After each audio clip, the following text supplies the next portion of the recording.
So welcome. Let us know you're here in the comments, and if you have any questions at all, do let us know so we can get those answered. Should we do the official start introduction thing? Let's go for it. Are you singing or me? I'll do. So, brothers and sisters in humanity, welcome to this very special live episode of the Sovereign Human Show. And this is a first ever episode in a series called Red Pill and Chill. And I am very blessed to be joined by my brother, Mr. Luke Scott III. And I've been watching Luke at the corner of my little Facebook eye for, well over a year now, seeing that he posts things that really not only light up my heart, but let me know that he is really aligned with a kind of similar mission to be of service, to anchor the highest frequencies of love onto this planet through his unique gifts that he possibly can. And so I'm so excited to be joined by him, because I feel like we've been researching similar things, but each of us is always going to be bringing our own unique jigsaw piece to the puzzle. So I am so fascinated to see what we're bringing this evening together. And Luke, I want to give you a big welcome. Welcome, sir.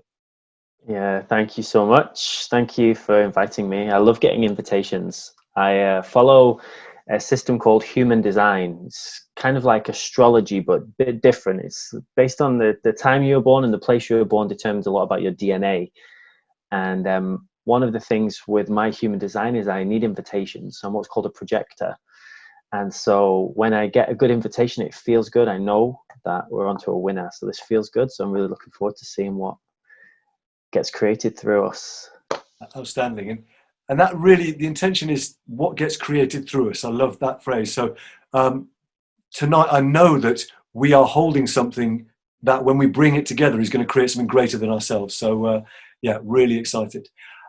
So you touched on a bit of the human design stuff. I'd love for those who perhaps, certainly of my audience who may not have come across you before, I'd love for you to give a sense of, what do you feel your mission is on this planet, and how is that expressed through the things you do? Yeah, amazing. I have this incredible gift which was given to me, which is that when I'm in meditation, when I'm in a really calm space, I see these visions of the future, and they're so clear. They're like movies, and they're so real, and I'm in it, and it's like a waking dream. If you've ever had a lucid dream, it's like that, but I'm awake. And so when I see these visions of the future, to me, they are potential future timelines. And I believe that time as we understand it doesn't exist. And I've got lots of talks about this. I speak all around the world. I do retreats and have online courses, and I share with people things that you just don't get taught in school, or you don't get taught by your society, right? Which is obviously what we're all here for, the red pilling stuff. And one of the amazing gifts that this seeing timelines gives me, and everyone can do this, by the way, this isn't specific to me, and I do this with all my clients. If even the most skeptical people can jump timelines, they can see different timelines. Yeah. And it's very possible, and we all do it when we're dreaming anyway. But some people just dismiss it. So in the future, I've seen these visions of myself as this like spiritual mentor to presidents, to Hollywood A-list celebrities, to like billionaires, and these people who are really changing the world, and just maybe are slightly unaligned in some areas, and they're just looking for people who can guide them. And so that was one vision I had. And I saw this other vision of writing these 3 books, like a trilogy of books. The first one's called Find Your Truth. So that's written, and that's in the publishing process now, and basically teaches people how to get really connected with themselves. Because as you know, most people on the planet have never even been to a personal development seminar. They've never even meditated. They've never even read a single spirituality book. They've never even connected with that side. I don't know numbers, but it's at least 80%, maybe more, of the planet has never done that stuff. And so, yeah, I saw myself writing this book, and it sells millions of copies, and I'm on all the big network TV shows. And that felt really good and really exciting, obviously, right? If we're going to live in this movie, we might as well have fun. Yeah. And that was all before I'd ever started on this path of really being a TV show host. I have my own TV show. I think one of the great things we have now with technology is we can reach so many people. Like, we make this show now, we have this chat, and this can go viral and millions of people can see it. And it's such an easy way for us to make an impact. So I think this is what I'm here to do, is to firstly teach people how to get connected with themselves and how to get connected with the universe or God or their highest self or whatever they want to call it. Makes no difference. Whatever that thing is that's bigger than us. And then the second thing is to teach people how to express that. So I started a public speaking academy. I got shown, again, this vision that public speaking training in the world right now is very logical. It's very mind-based. And that's not what the world needs right now. We need more heart-based speakers. We need more people who really speak their truth instead of being in their head all the time. And so we created our Standout Speakers Academy, and that's exactly what we do. And we've been doing that now we ran 80 events last year to teach people how to become speakers. Wow. And it's really beautiful. I'm doing another event tomorrow. We're running a 2-day event tomorrow. I think the world is ready for people who know who they are and they're ready to speak their truth. And so that's my mission right now, open to it being changed and a new mission and instructions at any point from wherever they come from. Nice. And the thing I really love in what you said there, and it's been a real part of my journey for the last year, is really, the world is ready for people who know who they are. And absolutely, that is, for me, I stand here knowing that my purpose is to be a source of love for this planet. That's why I've chosen to incarnate. And, that will express itself through poetry, through education, through, transformational shows like this. But the core essence of my purpose, I know I'm here to be a spark of love, like to spark new possibilities for people. And, Nice. And it's, I don't know what your we can get into what your journey has been like, but that journey to be able to stand and say, this is who I am, this is why I'm here. So is that a good moment to have a look at the comments and things? So we got that was exactly what I was doing, and then it started talking in two places. And so we've got people tuning in from Estonia, we've got people tuning in from Nairobi. This is cool. Wow.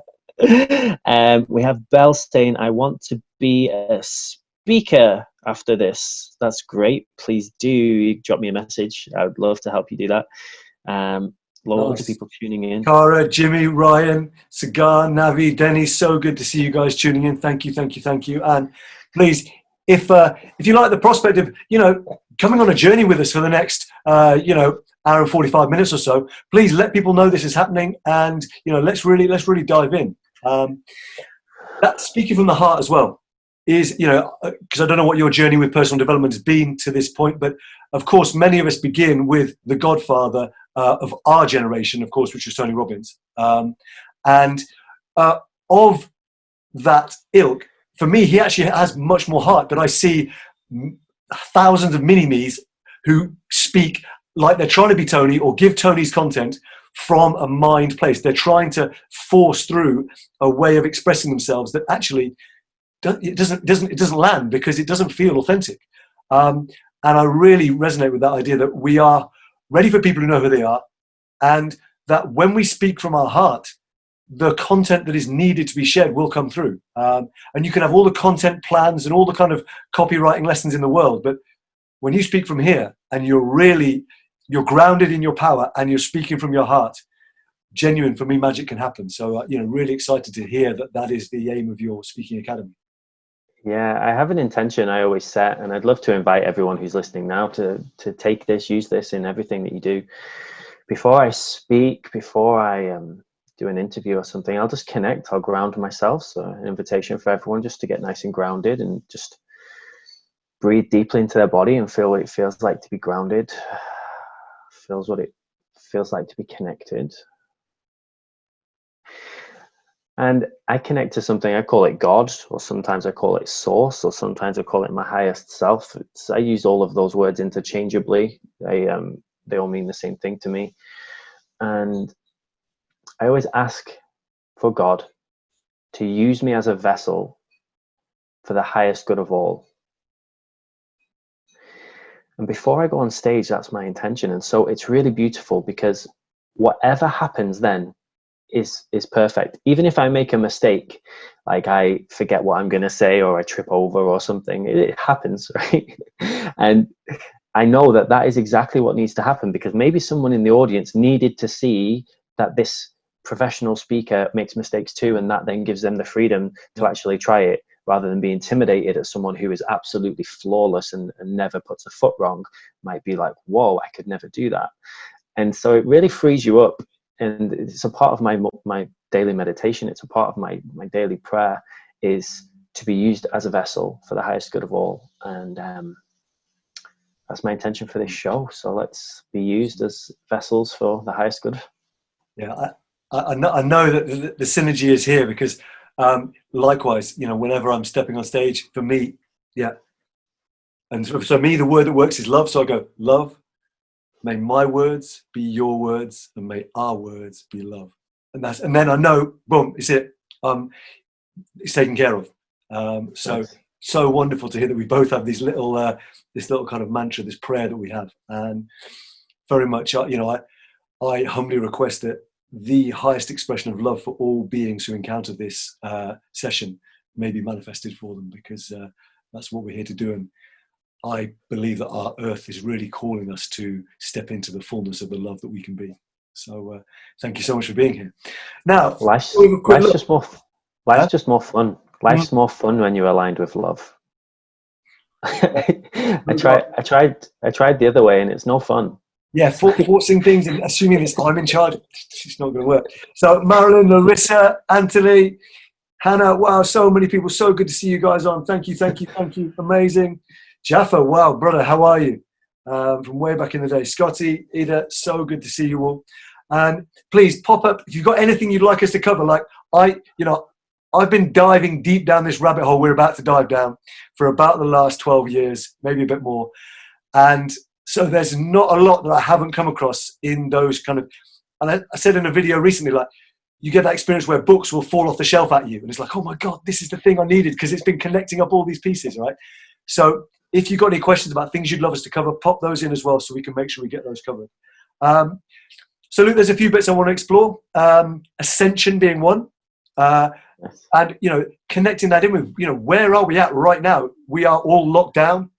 Seemingly things are very, very bleak. I do not want to take lightly the incredible work of those frontline workers and of people who are struggling with illness, who are losing their lives. But I also want to make sure that people hold the bigger picture of what may be going on, what this may be unfolding us, emerging us into. So where do you feel like a good jumping off spot is within all of that? I think we should go straight in at the deep end, and let me know what the deep end is for you, and I'll flow with you. Talk about something really big. So let's talk about why are we here? Like, what are we doing here? Why could this all be happening? Why is this game playing out the way that it is? I think it's a really beautiful place to start. I'd love to hear your thoughts on that. Go for it. And give some context. And I just want to phrase this as well, and just start by saying, I say this in most of my talks, I say, do not believe anything that I say. Right? This is just my truth. This is the culmination of extensive, deep research that I have done. And I love researching. I go so deep into it, and I look at both sides. I'm a proper like scientist. I love physics. I love understanding both sides and having this balanced perspective. And so I'm going to share my truth, but you need to feel into this and then do your own research. Yes. Do not blindly follow what anybody ever says, right? Blindly following is what has caused most of the wars in the world, caused so much of the suffering. Like, this is the time for you to find your truth, which is why that's the title of my book, obviously. So why are we here? Well, I believe that this life is like a game, like a computer game. And I did a talk at an event called the Multidimensional Show, and it was fascinating. It was all about, is this life a simulation? Are we really real? What even is real? Like, what does that mean? And if anyone's ever seen the movie The Matrix, which I know is As soon as you start talking about red pills, that's what everyone thinks of, right? Is the Matrix.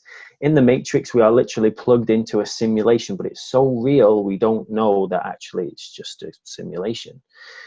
And whether we are a simulation or not is not that important right now. Why are we here? I believe we are here to experience this game and to play. And we chose to come here.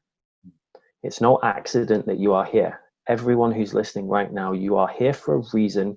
You chose to be here at this time. You could have chosen to incarnate at a time when all the wars in the world had ended, everyone was in peace, but you didn't want to do that. You wanted to be here in the front lines during this most incredible transformational time on our planet. I've got goosebumps all over my body as I'm saying it. And so when I get goosebumps, I call them the shivers of truth, right? It's when you're like really onto something. The goosebumps are the breadcrumbs of the soul for me. That's yeah. So you chose to come here now because time doesn't really exist in the way that you think it does. There's just this now moment. There's this one now moment. And I don't want to go into a whole seminar about time. You can check that out online if you want. But in my perspective, there's this one now moment, and every possibility that could ever happen has already happened. And all the past experiences are happening right now too. Time is like a stack of vertical now moments, if you want to think about it like that. And the way I explain this is, I'm a big geek. I love computers. And you play computers, or you used to? Yeah, used to. Fairly familiar, for sure. Yeah. Okay, cool. So when you are on a PlayStation or Xbox or whatever, you have a CD, right? And you put the CD into or you used to have CDs, right? We don't even need those anymore. You put your disc in, and every possible outcome for that game is on that disc. But you then have the free will to like go and do side missions and to go and play around and go and hang out with your friends. And you can come back to the main missions whenever you want. And you can die as many times as you want, and you can keep coming back. And eventually you get the mission done, you complete the game. There's a lot of similarities in that analogy for me. So I've seen that when we die, we go to this place called Soul Kingdom. I call it Soul Kingdom. And there's this fascinating series of books by a guy called Michael Newton. One is called Journey of the Soul, and one is called Destiny of the Soul. Like, if you haven't read those. Michael Newton, Journey of Souls, Destiny of Souls, like, for me, some of the most liberating books I've ever experienced. So, yeah. Yeah, it's pretty crazy. And he's basically one of the world's most renowned hypnotist. He's worked with thousands of people, and he found that he used to be able to, when clients would come, he could help them with their pain and with issues. But some people, their pain and issues weren't from this lifetime. When he hypnotized them, they were from previous incarnations. And so what he then found was, when he cleared the stuff in the past lives, their pain went away in this life. So that was pretty cool. And then he found that he could take people to the point of death in their last life, and under hypnosis they could tell him exactly what happened to their soul. And the two books that are out, there's actually a third book now, which is just here. So there's a third book which is called Life Between Lives, which actually teaches you how to do this regression therapy yourself. Really? Wow. So he found that he could get you to document exactly where your soul goes, what happens, and it's fascinating. So very like brief synopsis. Most of the people's experiences were pretty much the same, with some variations. When you die, your soul goes up to Soul Kingdom, and you're met by your guides. You go up this like tunnel, you're met by your guides or your family members, and you do like a debrief of your life. And they do some energy work on you to fix you up from any traumas you might have had. And then it's basically, Soul Kingdom is like a school or like a university. Like, you're part of these soul groups, these clusters of different souls, and your goal is to learn, to figure out lessons, to understand. So maybe you're at the moment trying to learn about compassion, and so you would incarnate on the earth to learn about compassion. Like, this is a simulation almost. Yeah. And that's what you want to learn. So your life experiences would teach you all about that. And so whatever you're here to learn, you usually show up as the opposite of that. So if you're here to learn about compassion, you're probably very uncompassionate for most of your life, right? Yeah. My wife is amazing, and she's all about forgiveness. Now, there's a great story in a book called Conversations with God, which was channeled by a guy called Neil Donald Walsh, if you know that one as well. Yeah. And it's called The Little Soul and the Sun. And this is all about, if you want to experience forgiveness, you have to have somebody to forgive. Yeah. If everything is just light, how can anyone do anything to you that would make you need to forgive them? Yeah. And so this from is a gym perspective. You don't build muscle by lifting nothing. There's got to be some form of resistance, something to, the pearl only creates a pearl through the oyster by there being a piece of grit inside that pearl. There's got to be that inciting aspect. Have you heard about the studies where people actually train their astral bodies to work out? And they get like 10 to 15% strength increases just by training their astral body. So they don't actually lift any weights. They just imagine themselves lifting weights, or they train their astral body while they're asleep to like do workouts and they get stronger. It doesn't even need to be the kind of astral body. Like I actually would love to cover those ones, but there's at least 3 or 4 scientific, like Harvard and a few others, who've done these studies just on visualization, and the same results come. So that's amazing. So I want to just make sure we finish this off. So the forgiveness piece. So you need someone to forgive. So my wife chose to incarnate to understand forgiveness at a very deep level. So that meant she had to experience in her earlier life some very awful things. And if you want to learn about forgiveness, it needs to be someone who's quite close to you. That's the person. That's like the people you trust the most. If they betray you, and then you have to forgive them, that's like the deepest lessons. And so I believe we're all here because we chose to come here to remember more of who we are. And when we die, when we leave this life, we go back to Soul Kingdom. We go, wow, we debrief. We figure out if we made the best choices, if we chose the optimal timeline, because all the timelines have already happened. And we're just now aligning with which timelines we want. And we can be quite creative in that. And there's some real magic that we can create together, because the universe is always expanding. So what I believe is happening right now, this is a time of extreme contrast, as Abraham Hicks says, a time of extreme contrast, where the dark and the light are really at ends. It's war is a very negatively charged word, but it is the light versus the dark right now, and we're all at this climax, right, where so much has happened, and the next 2 weeks, I believe, are going to be we're going to come to that. I think that's the best we can do to express what could be coming in the next couple of weeks. So ascension for me, that's what it means. It means learning the lessons, and ultimately what making the choices that are most aligned with what and who you truly are, which is love, as you talked about. And we some of us have already ascended, some of us have already learned those lessons, and I believe we incarnate here as what some people call ascended masters to help others then on the journey, as to be their guides. So there are a lot of bodhisattvas as well is another one concept.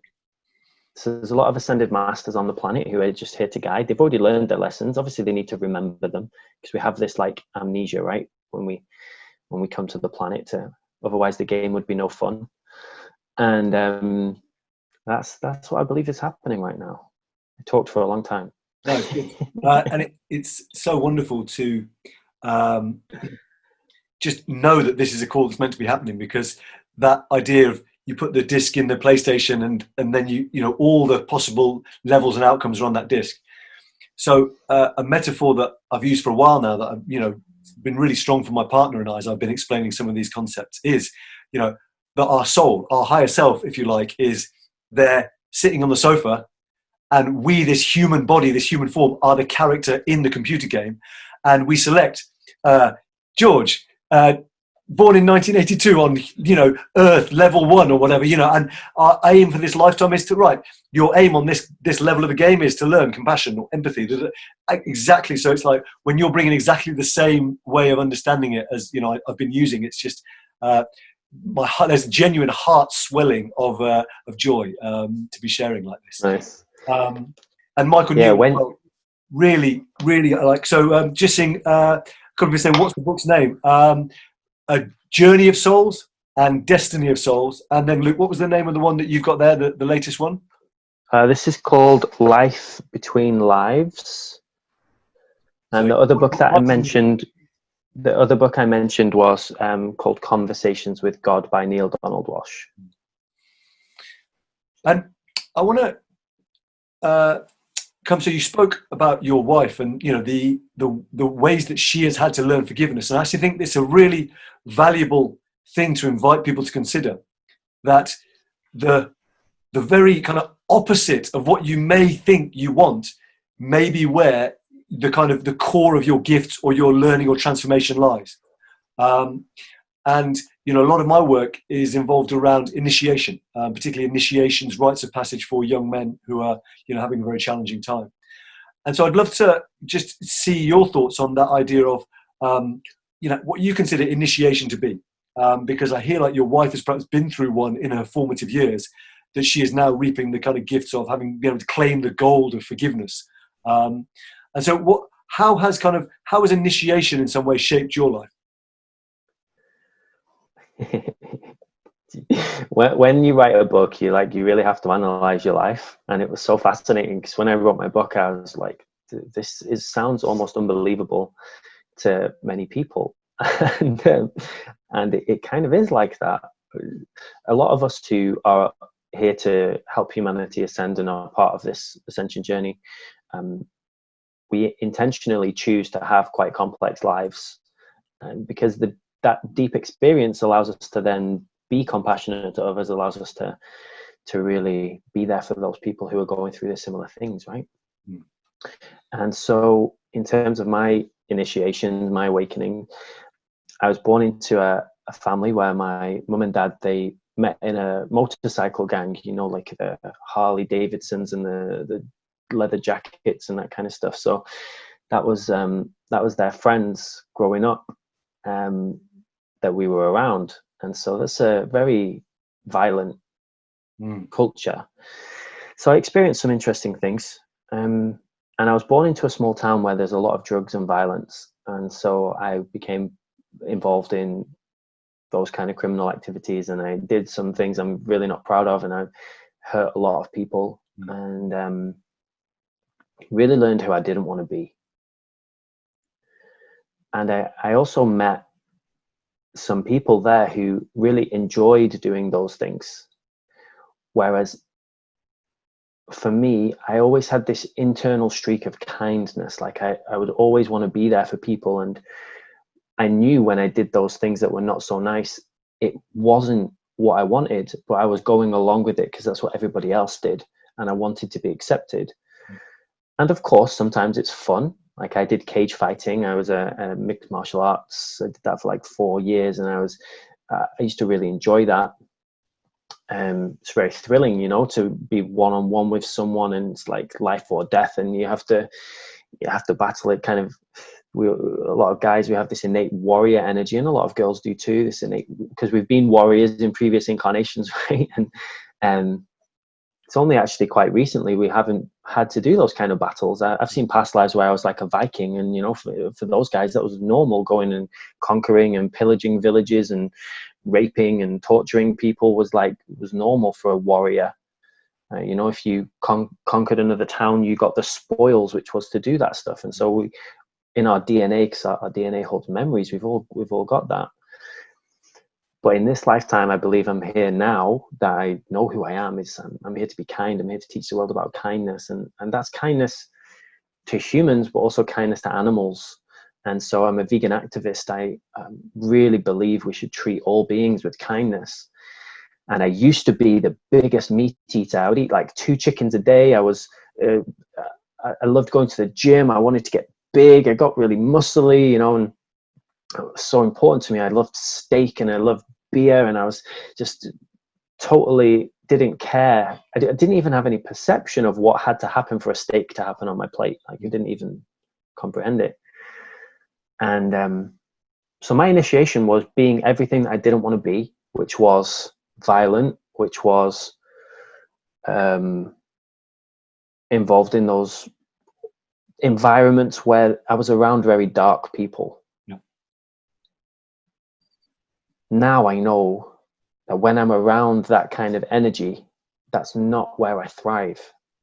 But I had to experience that to know it's what I don't want. And I think this is the gift, right? When we call it the initiation. Whatever you're here to learn, you probably showed up as the opposite of that. I know I said that earlier, yeah. But for me to be kindness and embody kindness, which I believe is one of my key energies, I had to be very unkind. Mm. And for me to be loving, I had to be very unloving. And it's not to be hard on yourself for that, because this is how you learn. And it's already happened, and holding on to that and making yourself bad and stuff is not going to help you. You have to just truly accept what you've done up to this point, who you are, and learn to forgive yourself and figure out how you can make peace with that. And when you do, then you'll be ready to help others who are going through the same thing. Yeah, absolutely. You can only take people where you've been yourself, from an energetic perspective.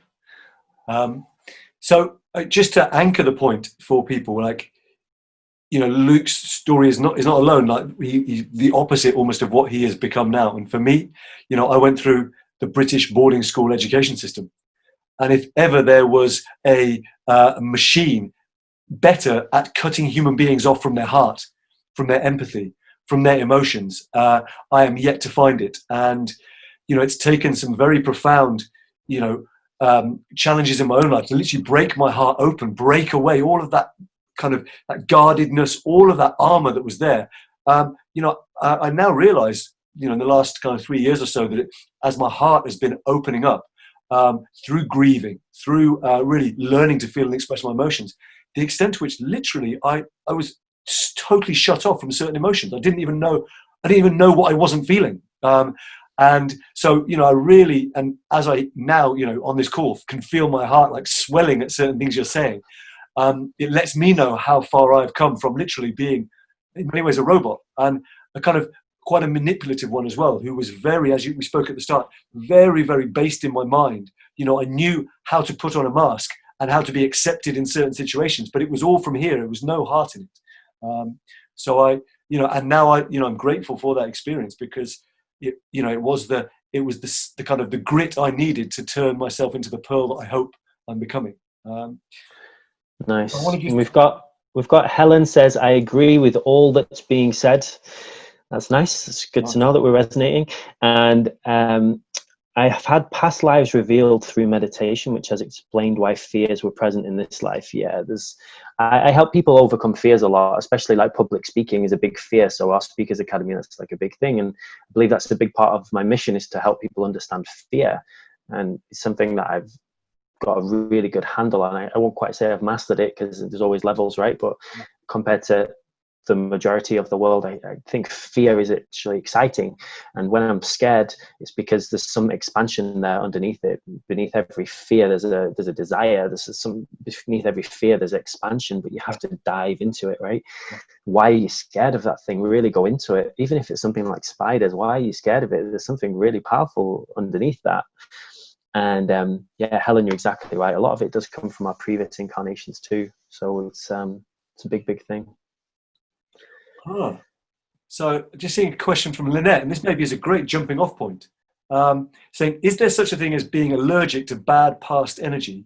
When I go into that energy now, I find I cannot bear it for too long, although I come in peace. That's a very interesting one. And I'd love to know your thoughts on it, because there are times when, like, I know that there are times when I'm working in a space, holding, say, a ceremony, for example, and I know there's some non-physical beings there who are, not always necessarily having the best intentions. And I know that at the moment, that's one of my edges, is knowing how to navigate those non-physical beings in a way that is clean and whole. And so, Lynette, I really resonate with that, because I find there are times I don't necessarily want to step towards that fear. And Luke, you were just saying, you have to almost dive in. And at the moment, for me, it's not necessarily knowing exactly how to dive in. So I'd love your thoughts on what Lynette said there.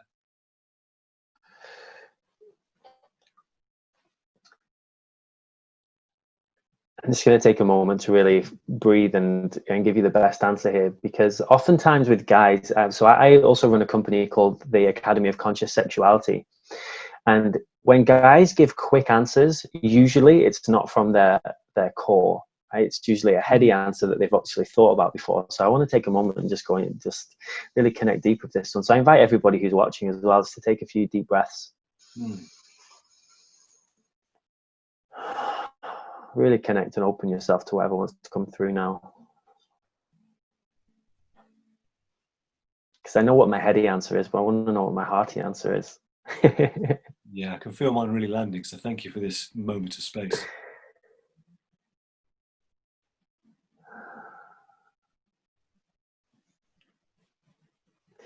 So allergies are an interesting word. When you say allergic to bad past energies, I believe that we choose our allergies.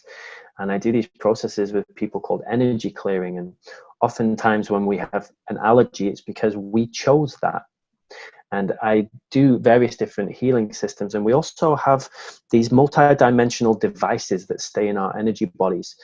And they're all here for a reason. So any allergy you have to anyone, like whether it's to nuts or it's to wheat or it's to whatever, you created that for a reason. So if you're having an allergic reaction, as in you get physical sensations when you are near these entities, it's you created that as a warning system, right? Like, this isn't good for you. And I actually did this to myself with almonds. So I used to be able to eat any foods and I never had to think about it. But then I did some research and I found out about almonds, and my research showed me that they're actually not a great food for me or for most people. And without doing it consciously, I created an allergic reaction whenever I'm now in contact with almonds. So now I can't even have a cake if it has almond milk in it. It literally brings me up in a rash. And why did my body choose that? It was literally to make it so obvious for me about what I should and shouldn't do. And so when you say you walk into a room, you can feel these entities, like what a great gift that is, that you've literally trained yourself to do that. So firstly, allergies aren't necessarily bad. Most allergies, especially when we were kids, it's because we wanted attention. And having an allergy when you're a kid, or having rashes when we were a kid, a lot of the time it's about attention. It means your mum or your dad or your carer or your guardian had to give you a lot more time, had to be super careful. And subconsciously we create these and we can release them. So I would say, if you don't like whatever this allergy is, whether it's to particular energies or not, you can release that. But you have to first learn the lesson about why you created that for yourself. And once you learn the lesson, you're great. It's kind of, do you ever play bowling? I'm sure you did, right? Why is it 10-pin bowling? Or the 10-pin bowling. Yeah, 10-pin bowling. And you know, when you go 10-pin bowling, you have I've never said this before. It's really cool when stuff comes through. I've never said before. You have the gutters down the side, and for kids, you can like put barriers up so that the balls don't go in the gutters, right? So this is kind of what my almond allergy thing is a spiritual barrier, right? Which literally is like, look, we know you don't have the self-control right now to not eat all those tasty vegan cakes. So we're going to make it so that you have to pay attention. But once I learned that lesson, I no longer have the temptation. I'm sure that allergy will no longer be needed, and then it will be released in the perfect time. So that's what I would say to you, is really go into, why is this happening when I come near these energies? Because nothing is good or bad. Everything has its place. Fear is not good or bad. It has its place and it has its uses, and it's actually a great tool for expansion. And so is death. Death is not a bad thing, right? Death is a part of this life cycle, and without it, we would be in a very different simulation game. And I think the other thing that I would just offer to go with that is that if it could be that what was coming through for me is that these energies, these bad energies, this reaction could be some kind of past life trauma that is being activated in the present. And with any trauma, probably when we say dive in, it's not always necessarily the greatest advice. We're not saying dive into the deep end without knowing how to swim. You could, as Luke was saying, just step by step, dip your toe in the water, be, okay, I can feel this negative energy. Can I feel the sensations that are coming up? Can I make friends with the sensations I dip my toe in? And once you've perhaps made friends with the sensations there, can you then put your whole foot in and make friends with the sensations there, so that you get used to, and this is, if it is a trauma, then that is the process of releasing it, of making friends with the sensations as they come up. Now, it could be, like Luke said, this isn't the place. Simply the lesson is, this is not a space that it's good for you to stay in. This is your equivalent of almonds, right? These kinds of energies. But I want to just make sure that it also is a possibility that it could be a past life trauma that needs releasing, is the sense I was getting as well. George, you're so nice. You're so like gentle. I'm like the sledgehammer, and you're like there with your archaeology tools, like just chipping away little tiny pieces, right? So we don't damage anything. I like it. I like fast results, and so I usually go in things pretty hard, and that's not the best way for everybody. So really, thank you for bringing that perspective. I also will say most of my biggest breakthroughs have happened when I've had someone assist me and hold space for me. Yeah. So it can be in a ceremony, it can be one-on-one with a great energy worker, it can be using a plant medicine, it can be whatever tool you need. You don't need those things, but they can be an accelerant. And so whenever I need to have something really deep, like last week I woke up and I couldn't move my arm. Like nothing happened. I was asleep. It was fine when I went to bed. I woke up completely swollen and I couldn't do anything. Instead of trying to release that myself, I called my friend, who's an amazing energy worker, and I said, can you help me? Can you do a process? And we did a 2-hour process. We found out, we went right to the root. When I say dive in, it's not like a forceful thing. Diving into me is going right to the very root cause of whatever it is. So if you find something from your childhood, just feel into, is there a deeper level? And if you find something from a past life, your last life, is there a deeper level? Like, how far does this go? What's the very root of it? And once we did that, my arm was fine, and now it's completely fine. Happens really quickly. What we have here is, I think, a potential launching off point for, I said in one of the introductions to this session that we might get very dark, and we're definitely going to get very light. So, going right to the root cause. What we have is a medical system that is very good at treating symptoms, usually with pills, but very rarely will it get to the really deep core of why something is happening. So I want to just salute, before we kind of dive in from this, because I think this is a great point to launch into, like, what is the kind of shadow stuff that's at play here in the collective? Because very often, if you want to get rid of the root cause, there's going to be some unacknowledged shadow that needs to be dealt with. But I just want to kind of, and this comes up because I see Georgie saying, personally, I will focus on working with the light. And actually, if we really want to incarnate and land on this planet, we need to take care of the first 3 energy centers, our first 3 chakras. That is where our shadows are typically held. And so sometimes we've got to go into the darkness so we can come back filled with more light. So Georgie, thank you for sharing that. And Lynette, I hope that was kind of helpful in what was shared there.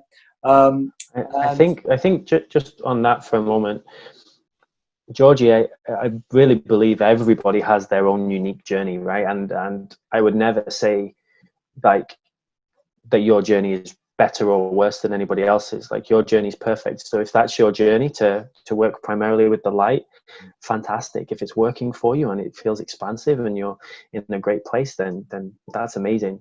And some people, they come here, they call themselves, instead of light workers, they call themselves shadow workers, and they're primarily in the shadows, right? And they're working on the most ugliest side of humanity, possibly, if you think about it in those terms. But that's what their mission is. And then we have other people who are kind of a bridge between both. And I personally, I'm super happy in the light. I love very like angelic people, and I get along with them super well. I also love playing in the shadow. I love the more shamanic stuff where we're getting right into it and we're crying our eyes out and we're screaming and we're releasing anger and we're like, and I also love singing and like being so yeah. So I like to combine the two. Is where I found my incredible balance now. But yeah, every single person is different. So massive respect, and go and experiment and try and see what feels the most And Georgie, expansive. big up for you've experienced so much darkness. So yeah, well done for holding the light now. You know what it is to Yeah, do that. yeah, Amazing. nice. And thank you for being an example of what Luke was saying. You know, like with Luke, what his wife went through, they had to go through that darkness so they can now be holding the light. And I hear you doing that same. So thank you, thank you, thank you. So light and dark, light and dark. What is going on this planet? It can seem so dark. It can seem so dark. And you know, you shared a documentary recently called "The Fall of the Cabal," and you know, I watched that. And I've studied a lot of this stuff, and a lot of that stuff I knew, but there were bits in there I was like, it tied things together. And I was like, there were some bits where that's the darkest of the dark, right? So Yeah. yeah, honestly, let's start with the Cabal. For those who have no idea of any of this stuff, what do you understand by the Cabal? Some would call it the deep state, some might call it the Illuminati or whatever, right? So let's start with that, and then we'll kind of head into what is manifesting on this planet as a result of that. Okay, I would absolutely love to. I'm going to take you on a journey back about 260,000 years. You're not taught this in school, but there is a tale. There's these tablets that they found from Sumeria, and they tell these tales of this alien race who came to planet Earth.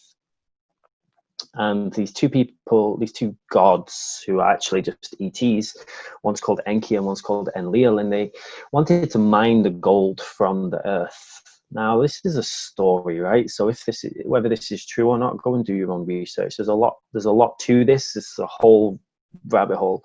And so effectively they needed to mine this gold from the earth. So what happened is they created this slave race called humans, who could be their workers, similar to how we use bees now. We use bees, they go and they do so much work, and we take their honey, right? And we don't care because they're just bees. They're insignificant to most people. Not to me personally. I believe we should never enslave any creatures, and we absolutely should not be abusing bees and stealing their hard work.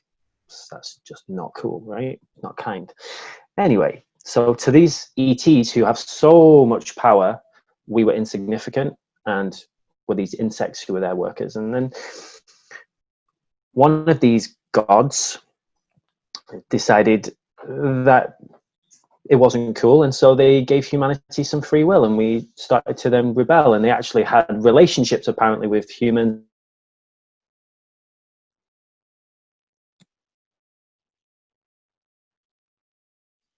Hello, Luke, you've frozen. And it created this rift, Enki and Enlil.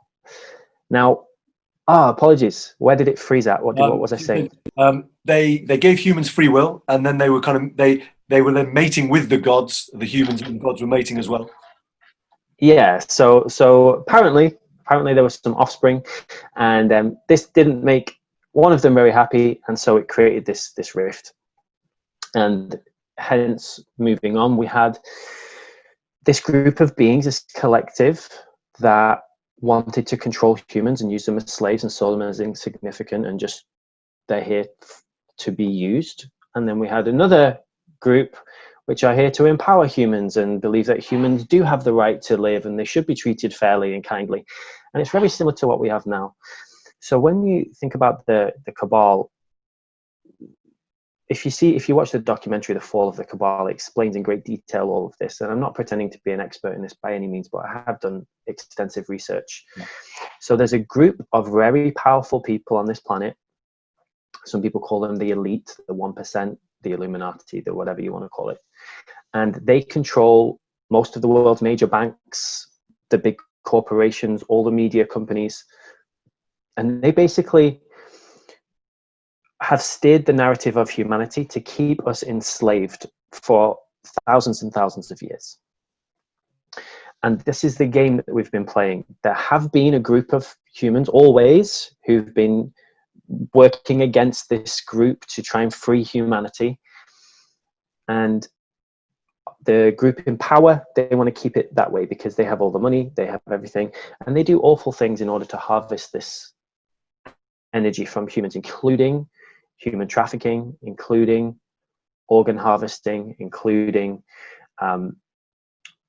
abusing children. And actually, there's a substance called adrenochrome, which you can look up, which is pretty horrific. And I actually have a video clip about that. And it's basically a substance that is created in your body from your adrenaline. When your adrenaline oxidizes, I believe. Let me share my screen. I'll share with people a little bit about adrenochrome. So it's produced by the oxidation of adrenaline. So how they harvest this is by supposedly torturing humans, and especially children, and then they harvest this for them. It's like the most incredible drug that you can possibly get. And so I have a little video clip here, because this might sound like science fiction to some people, and I totally get that, but they do these things called soft disclosure, and soft disclosure is often where they release things in movies like The Matrix. So I have one of my favorite Matrix quotes here, right? Can you see my screen, George? Yeah, mate, we're good. Yeah, wicked. So this Matrix quote says, "You have to understand that most of these people are not ready to be unplugged, and many of them are so inert, so hopelessly dependent on the system, that they will fight to protect it." And this is what happens when you start sharing these things. The people who aren't ready for it will have tuned out by now. I don't think they're listening 54 minutes into our interview if they're not ready for this. And so I've made an assumption that you are ready to hear this stuff. So I have this little clip here from a movie called Fear and Loathing in Las Vegas. If you've ever seen it, it's from a book. It's from 1998. And this clip is all about adrenochrome. So in 1998. What kind of hotel, room 1600, please? As your attorney, I advise you to take a hit out of the little brown bottle in my shaving kit. You won't need much. Just a tiny taste. Ah, there it is.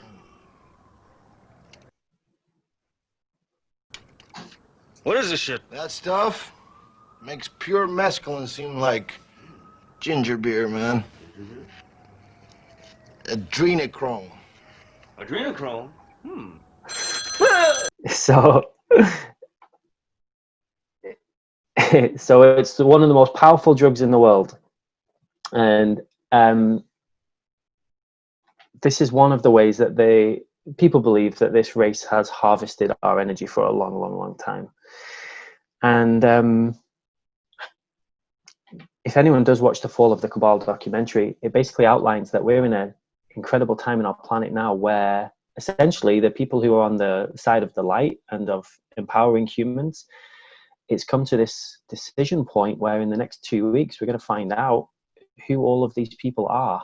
And there's already documents being released with arrest warrants and everything for these individuals who are involved in this child trafficking and organ harvesting and all of this crazy, crazy stuff.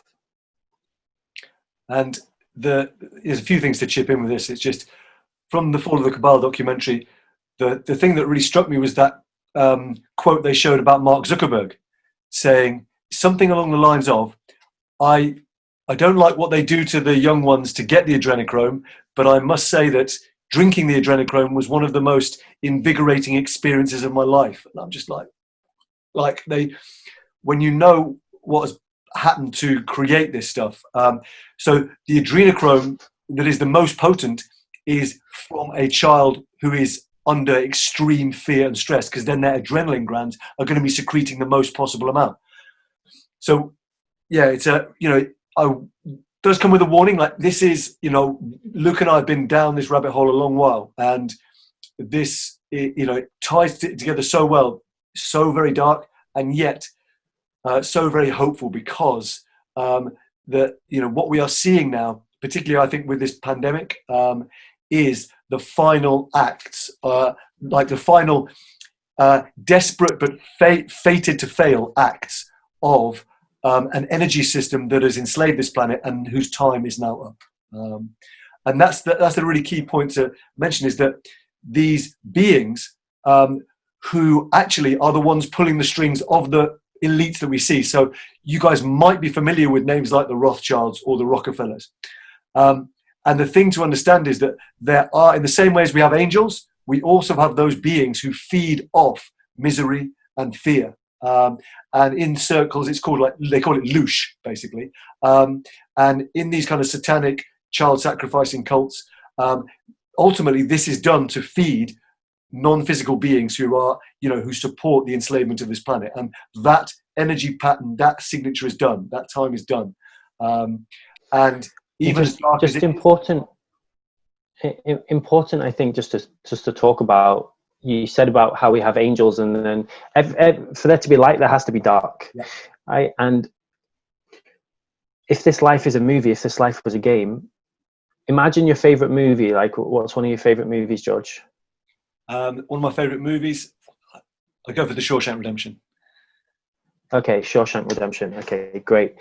So if there was no drama in The Shawshank Redemption, nothing happened. There were no people that abused him in prison, right? It was just lovely and nice and kind. I don't think it would have been so critically acclaimed. I don't think it would have been such an exciting movie, right? It's the danger, it's the tension, it's all of that stuff that makes you want to keep watching it. And so in plays, I used to do theatre, and so you have actors who play the heroes and also who play the villains. Star Wars wouldn't be half as fun without the dark side, right? It would just, if everything was just light. Maybe someone will make that movie one day, and maybe it will be amazing. I don't know, but I don't think that's what we signed up to. We wanted to experience the contrast. And so I don't believe, and I don't give energy to making these people bad. No. This is very controversial. I don't believe, and I don't give energy to making someone who is a murderer bad. I don't give energy to making someone who is a rapist bad. I don't believe they are a bad person. I believe that they are playing a role. And if this life is a game, if this life is a movie, and you already knew before you came here everything that was going to happen, on some level, you have decided to play this game with that person. And on the deepest soul level, they are love, they are God, they are the same as you, and you were all one. Yeah. And so this gets quite challenging for people, and it's quite an intense thing to think, okay, well, how could I possibly have asked someone to abuse me? How could I possibly have asked someone to hurt me so deeply, or even kill me in a past life? And this is something that you really have to take time to go into and feel into. And all my work I've done with my clients is they always find, at some level, they chose this experience because they thought this is what would teach them the deepest lessons. And once they learned the lessons, that experience doesn't have to show up anymore. And I won't share any names, but I can share experiences of some of my clients who've been in domestic abuse relationships. Their soul just wanted to learn how to stand up for themselves. That was it. That was what their soul wanted. And how do you learn how to stand up for yourself? You have to be bullied. And some people, they just get bullied at school and then they learn the lesson and then no one fucks with them. But some people, they want to learn it so deeply. So instead of just getting a bully at school, they get a family member to really hurt them. Because now you have to really learn to stand up for yourself, right? If you have to speak out against a power figure in your family, that is like a really big lesson. So you must be quite an advanced soul if you thought you could handle that, because you knew before you came here that you could handle these things. Yeah. And so just when people are, I don't want people to hear this stuff and then go, oh, these people are so bad. Like, they are the villains in this movie. They're playing this role. And it's almost the time where the light side wins. Just like in Star Wars, right? The Jedi, the light side wins. But even in the Jedis, right, there's deception. and there's twists and turns. And so we're at this really pivotal time now in the next 2 weeks where we see how this all lands. Yeah. And so the key for me is to just keep your intention, and collectively we can decide what timeline we want to be aligned with. Yeah, absolutely. And brother, that's such an important point. Thank you for sharing it. The idea that those who have been holding what appears to be a kind of dark energy on this planet, and I see Navi asking, even Hillary Clinton. Yes, you know, things around the Clintons, there's some real questionable stuff there. And I invite you to do your own research. Last night, brother, I did a ceremony. I've been having some challenges around trusting, like, the divine, if you like, and through that, trusting myself, particularly in relationships. And I noticed that there was just this constant little shutting down of my heart happening. So last night, my partner and I made a little circle, did a ceremony, and the grief that came through for when I was about 5 or 6 years old, I deliberately burnt my sister's thumb on a light bulb. And I went back to that moment, and I realized that for so long, I'd been not trusting myself in life because I've been regarding myself as a despicable person.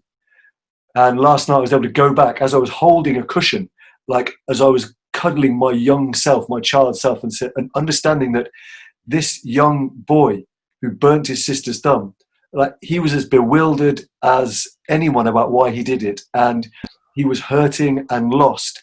And for the past 34 plus years of my life, I'd forgotten that young boy who needed love as well. And so this is an invitation. Thank you, brother, for giving it. In what is unfolding, brothers and sisters in humanity, can we please hold as much love for the perpetrator as we do for the victim? Because then we anchor the highest levels of love possible. So thank you so much for sharing that, because it's a really important piece.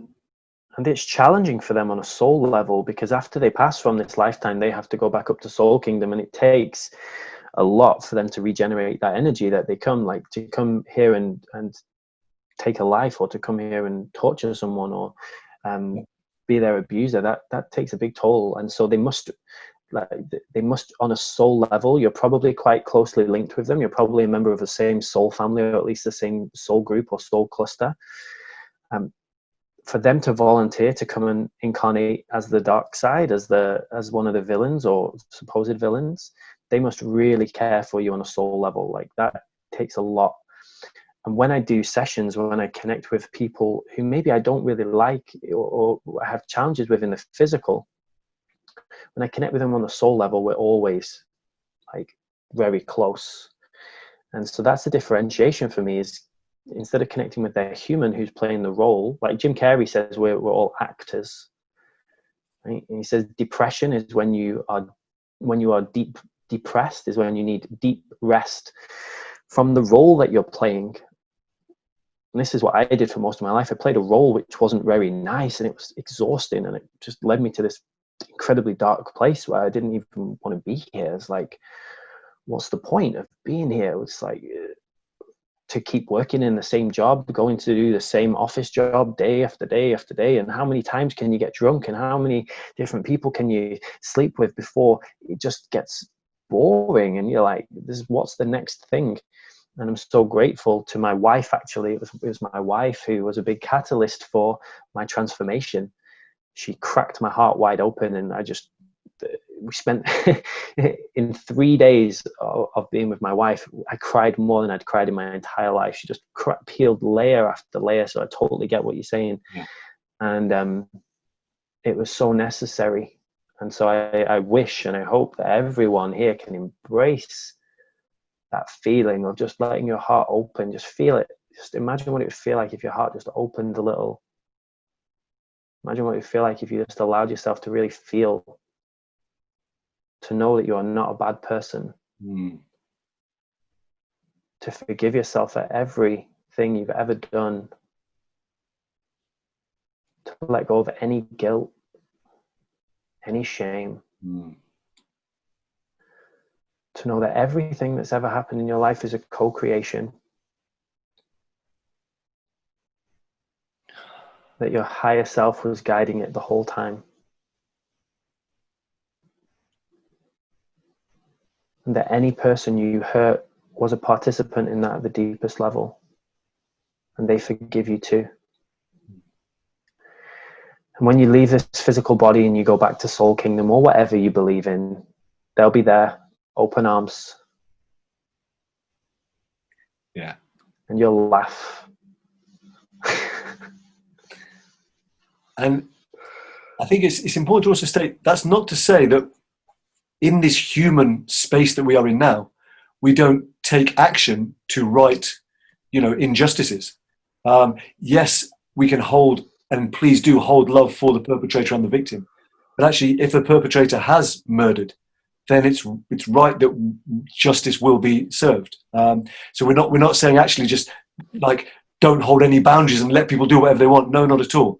But actually, on a fundamental level, we have all chosen to come in and play a role, and therefore, whatever role is being played is worthy of being appreciated with the highest love.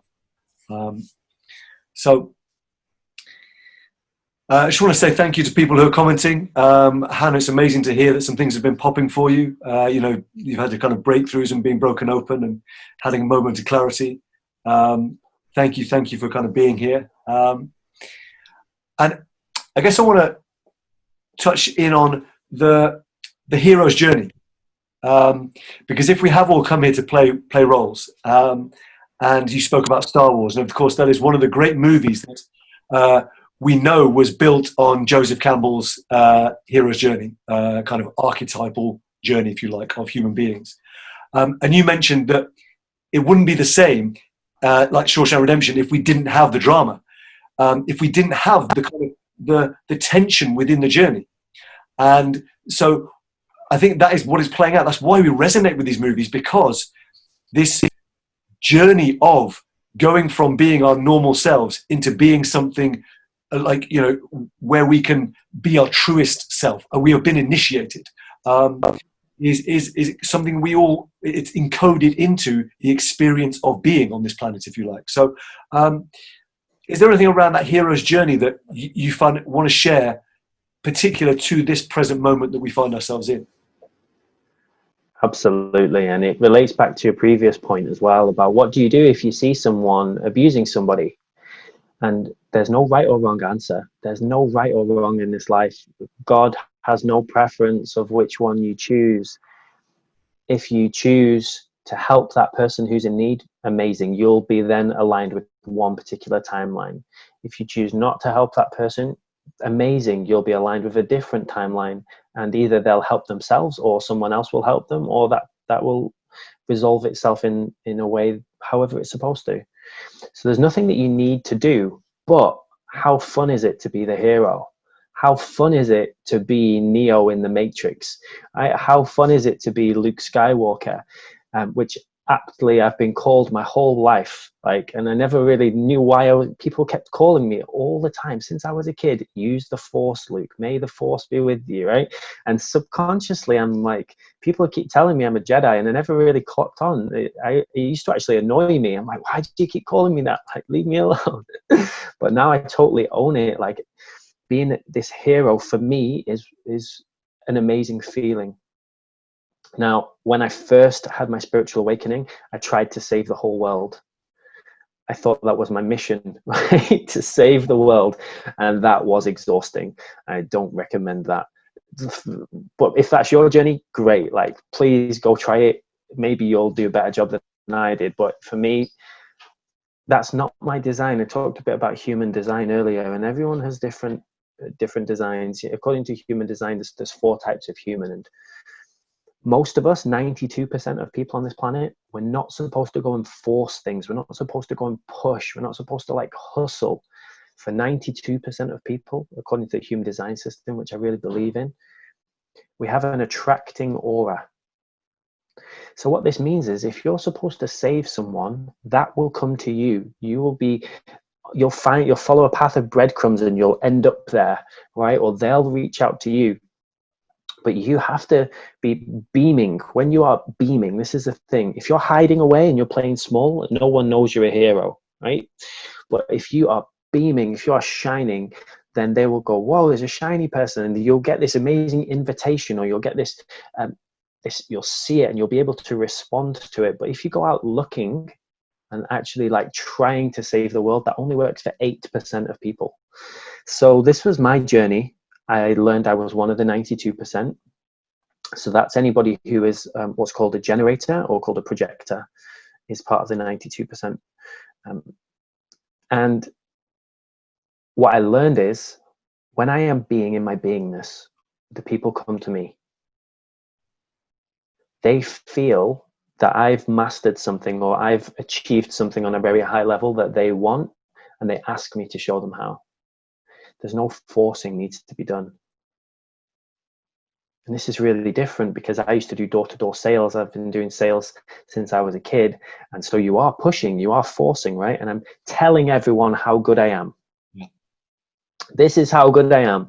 And it's just words. And what I found is that when you're actually walking your talk, when you're being in your truth, it's so much more powerful than just saying words. For me personally, for my type, everybody is different.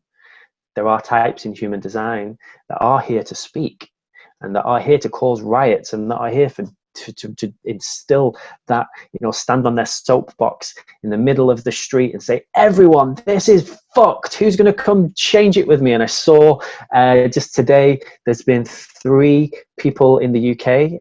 I saw one in Birmingham. I think 2 was in Liverpool, who are setting 5G masts on fire. Nice. Now, I don't condone causing damage to public property, right? But some people believe that 5G is really, really dangerous, and there's so many masts being put up now, and they're doing something about it by taking them down. And it's really interesting the way that these people are going, the government's not helping this.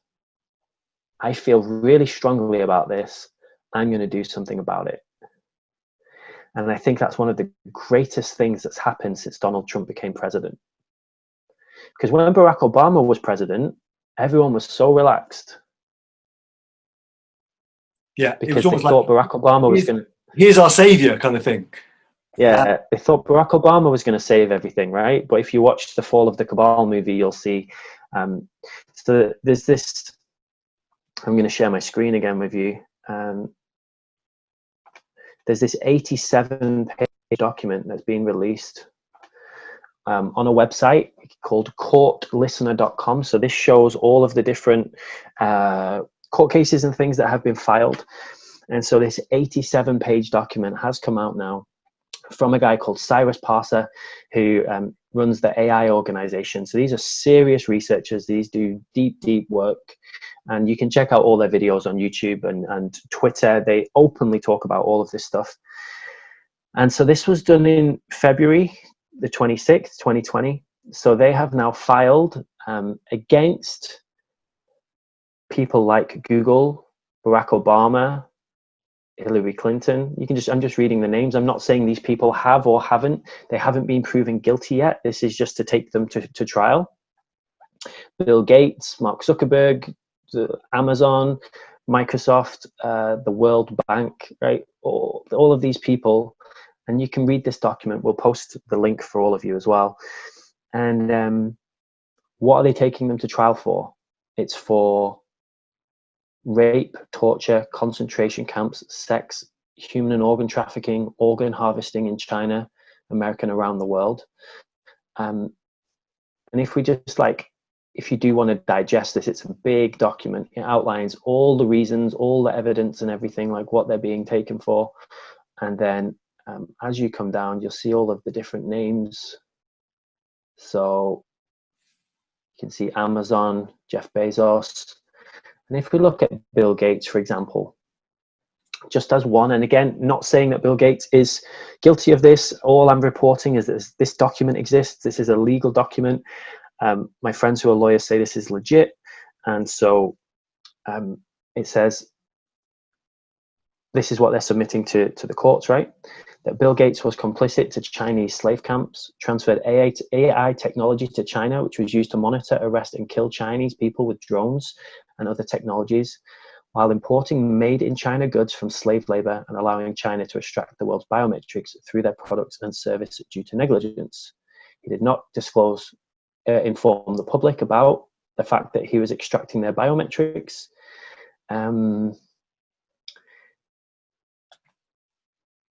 Microsoft computers on devices, endangering humans' free will and lives on 5G systems in numerous interconnected ways that are very sophisticated, as explained in the case summary. So when you look at the summary above, it explains how they're using all of this software and stuff. It's kind of crazy. Now,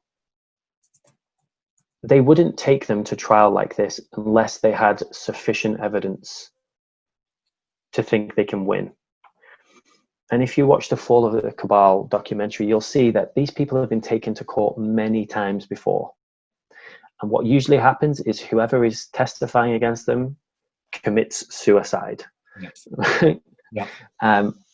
They're found hanging from a doorknob, right? How you hang yourself from a doorknob, who knows? Very suspicious. Or they're found with a bullet in them, or they're found... Oh, it's kind of crazy. Yeah, and managed so to shoot themselves twice in the head, which is not a bad effort. I need to find out how that's possible, but yeah, it's a good one. Yeah, it's pretty intense. And the reasoning behind this, and Donald Trump openly talked about this before he became president, and actually JFK said this too, is organizations like the CIA and the FBI were deeply corrupt.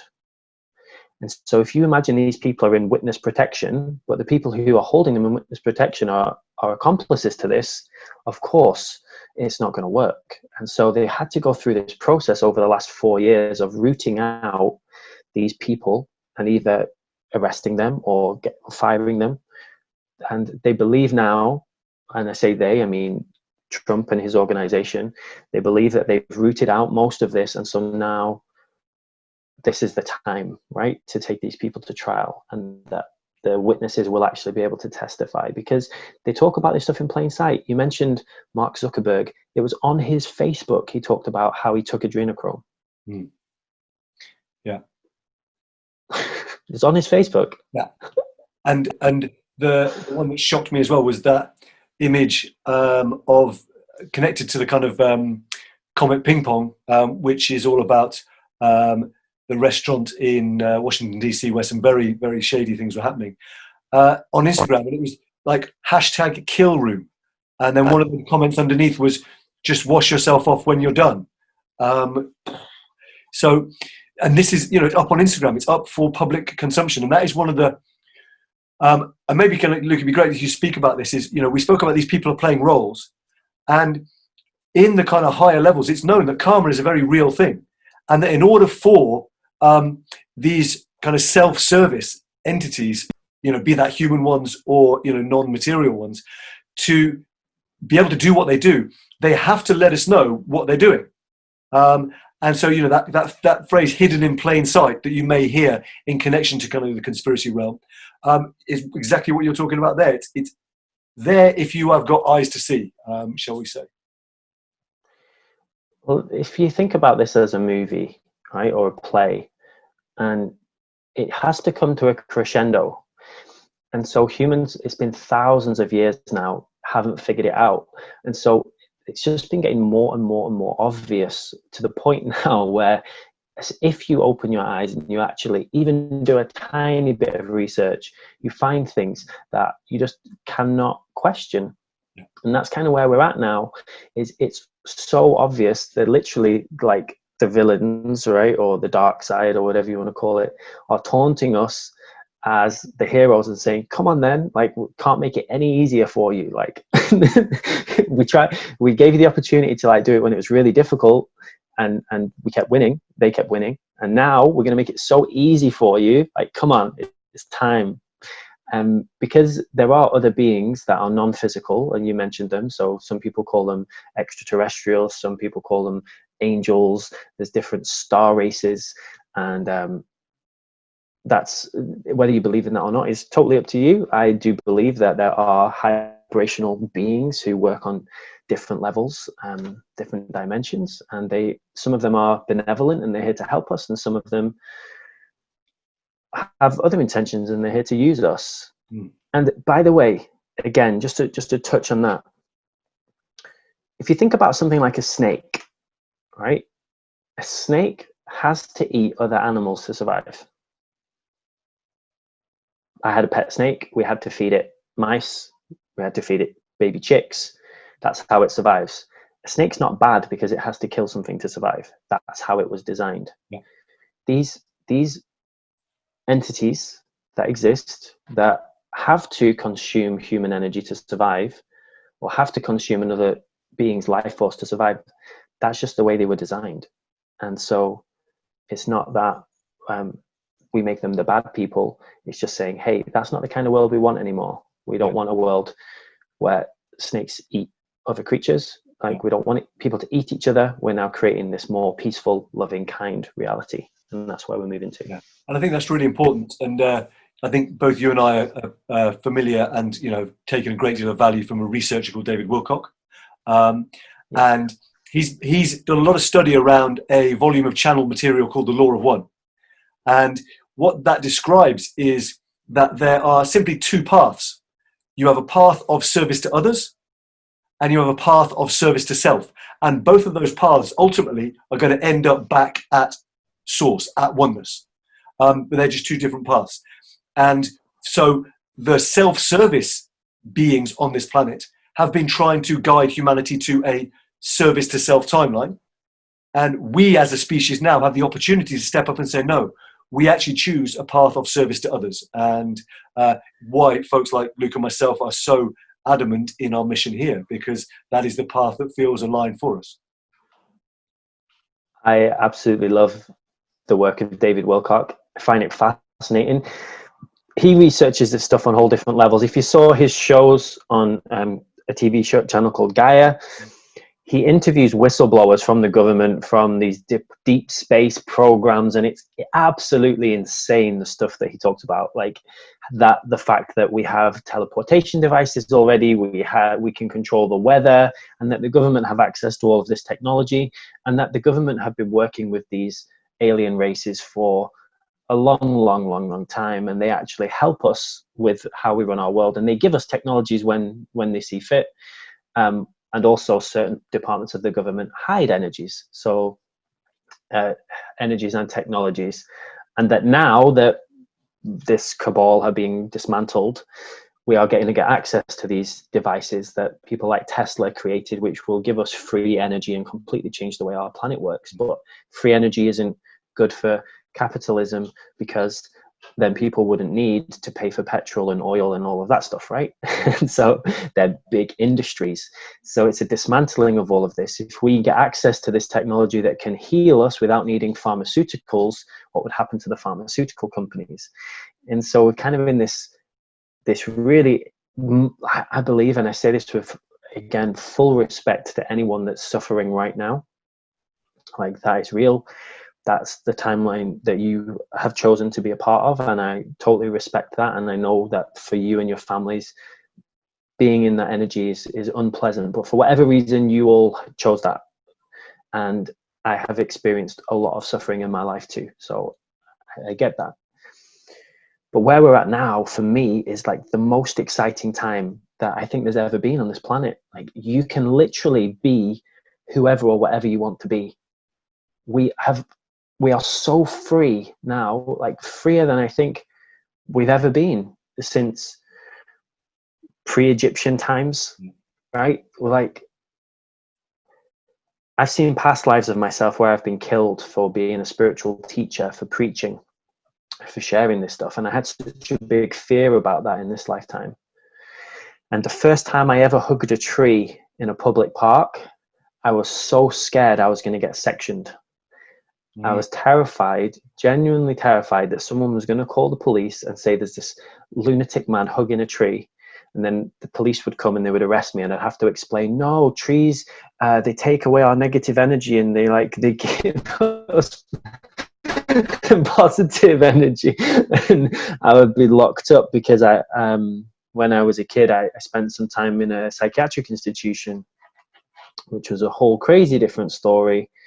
And I spent 6 weeks in this psychiatric institution because I got expelled from school. And at the end of the time there, they gave me my diagnosis, and the diagnosis was that I was an extremely gifted child, very intelligent, and I was bored. And so that's why I was showing these what they call psychotic behaviors. But for me, I was living in a world where there was drugs and violence, and people were so unhappy, and I didn't want to be there. So I'm violent about this, right? And my brother, he got diagnosed with ADHD, and they actually gave him Ritalin, and it turned him into like a zombie, and it's how many people in the world right now are being drugged on antidepressants, or Ritalin, or whatever it is, because they just don't fit in this world that is, or has been, so messed up. And my invitation to everyone is, if you have children, if you have young people, me and my wife are just about to have a daughter in a few months' time. We're like super excited. We're bringing in this super high vibe baby. She's going to change the whole world. She already has. And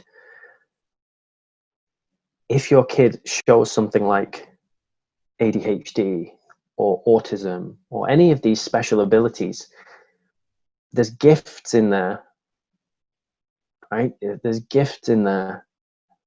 One of my friends who's dyslexic, at school she was told she was stupid, but really she's one of the most creative, brilliant thinkers you've ever met. She reads really slowly, and that's a real challenge for her.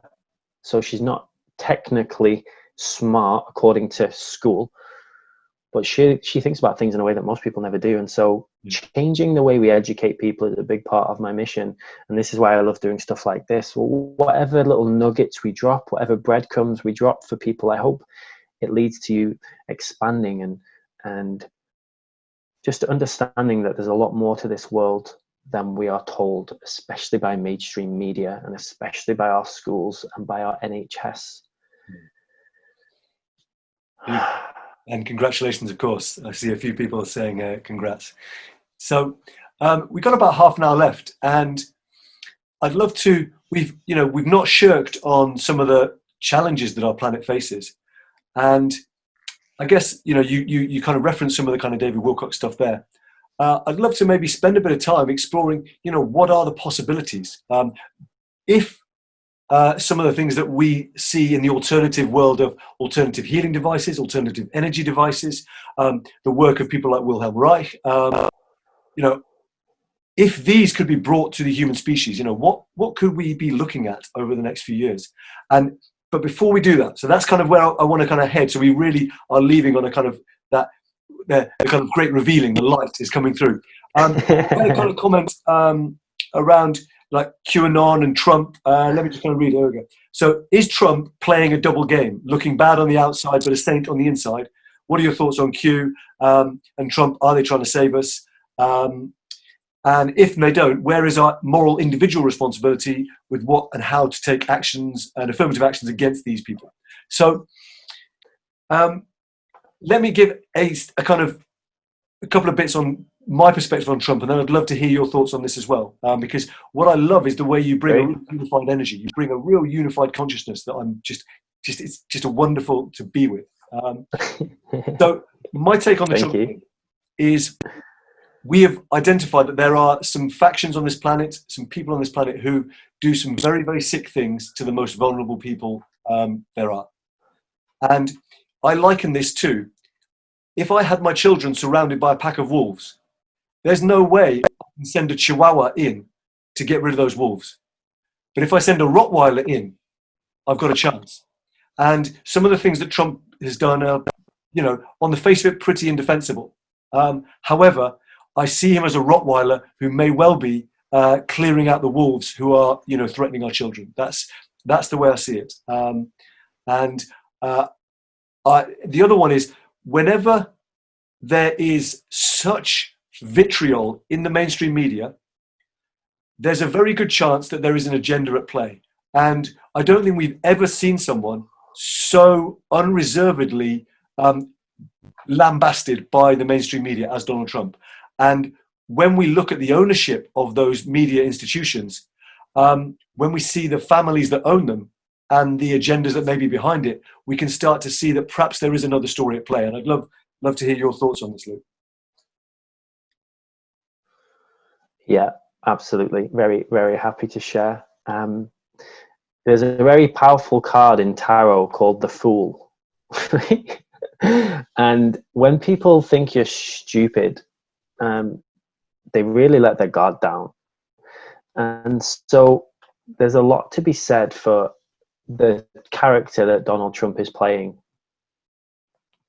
Again, I don't believe anybody is good or bad, and I've had heated arguments with family members where they tell me that he's one of the worst humans that's ever existed. And I just, before I even knew about any of the QAnon stuff or this documentary or any of it, I said to somebody, and it was in a very connected place, I said, Donald Trump is one of the best things that has ever happened to the human race.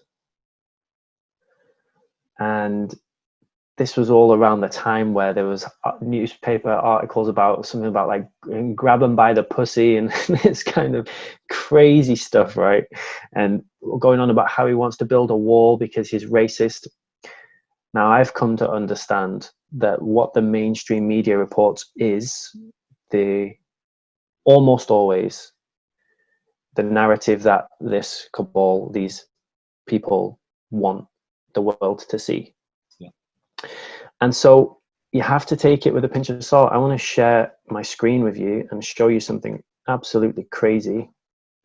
So Donald Trump talks a lot about fake news. Yeah, talks a lot about fake news. And this is actually a clip from the Fall of the Cabal documentary, which we'll post a link to.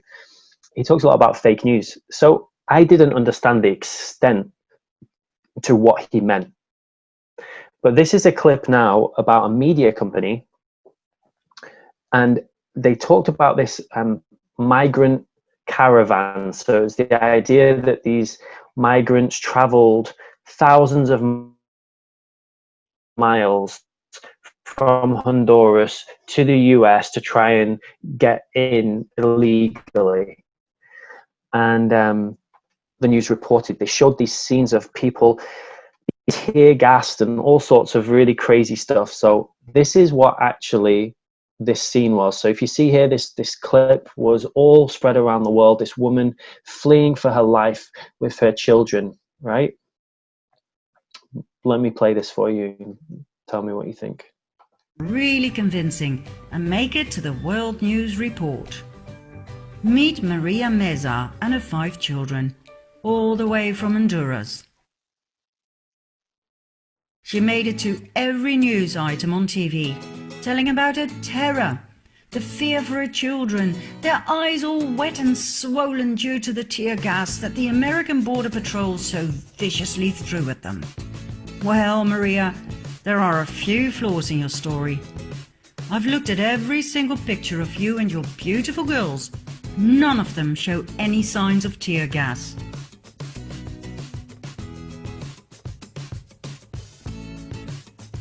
This picture clearly shows that you are the only ones in action. The cameraman shoots away, completely unhindered by the gas. And there is no panic. Let's have a closer look at this picture. Cameramen are standing in a line of smoke, yet have no problem with that. Oh wait, look! Somebody is throwing a gas canister. Is that a fellow refugee? Maria told the press that her son went back the next day to get the canister and show it to the reporters. Shame on you, America! I do hope Maria was paid handsomely, I really do, but her story sucks. The family was photographed on another day, getting out of a van for yet another day's work in front of the camera.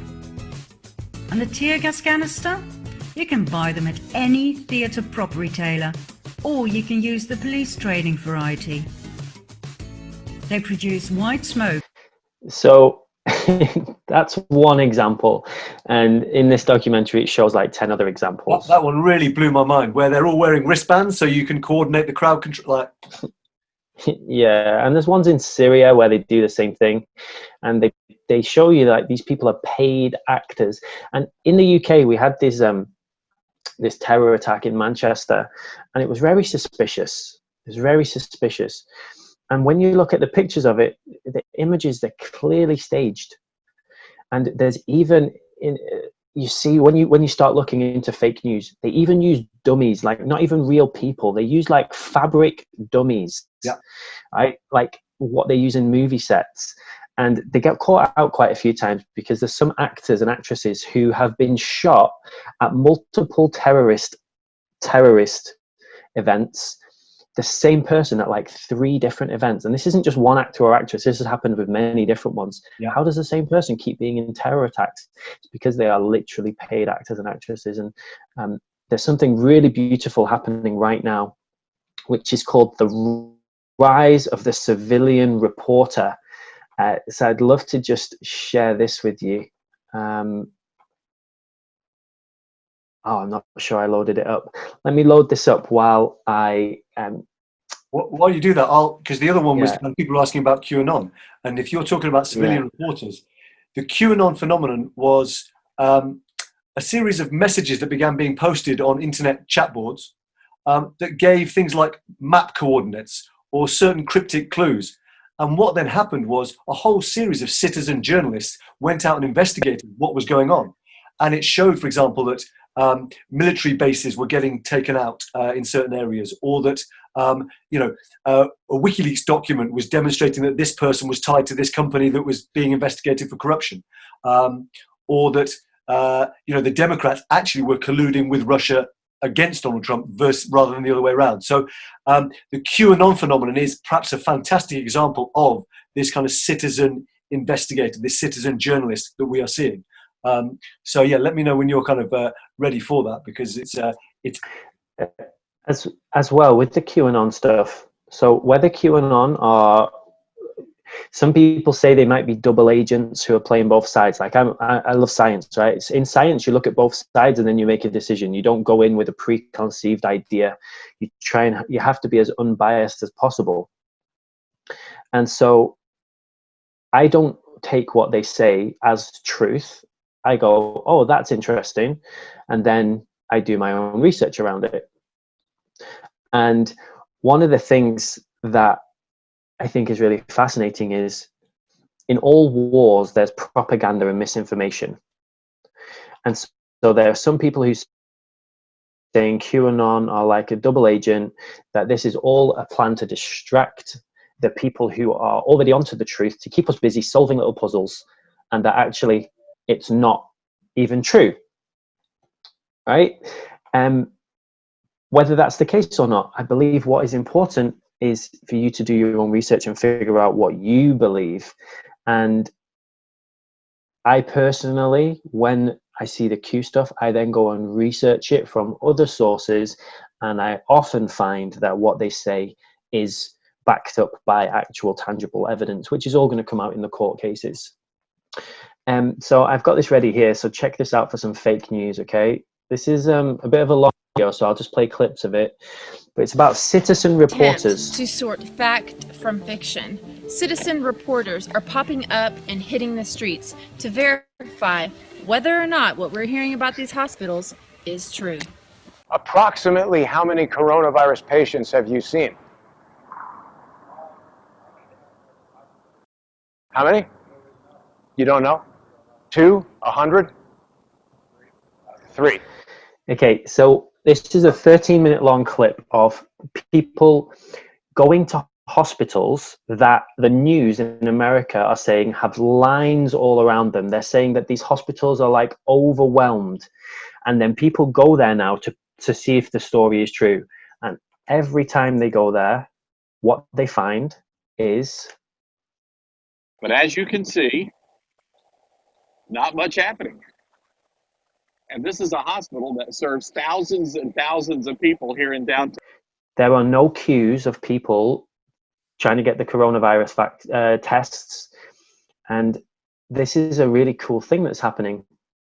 Look, there is no testing going on in these tents. The testing center. The quarantine tent where they take the test was empty. So every time they go to these quarantine tents where there's supposed to be queues of people like getting violent and causing riots and stuff because they're so afraid, there's nothing there, and it's actually staged. And this is the level of misinformation that's there during this information war. And I think citizen journalists are the future for us to actually spread real news. And and the truth of what's going on. And truth is a subjective word because you can make different meanings out of it, and there are complexities to things, but you can see clearly that there are no queues of people there, right? So that is a truth. There are no queues of people there.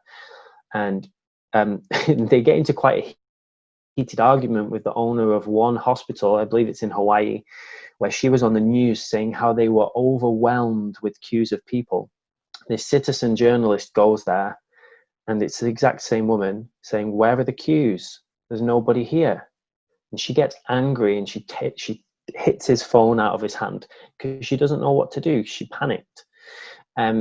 So there's a lot of things going on that the mainstream media doesn't report. For example, here's some good news. Do you want some good news? Let me know in the comments if you want some good news. Let me know if you're excited to hear some juicy good news. So far, and this is online, you can go and see this. 298 corrupt government officials have been arrested in Saudi Arabia. Yeah. 600 members of drug cartels have been arrested around the world so far. There are scheduled to be, according to Q, now this is not fact, right? This is the Q, the statement from Q. They're scheduled to be over 100,000 more arrests in the next 10 days. And then this document came out outlining some of these people that are being accused, and they believe they have the evidence, including videos of some of these people actually torturing the children. They have actual video evidence of it, which is crazy, as well as email trails and other various things. Very, very fascinating.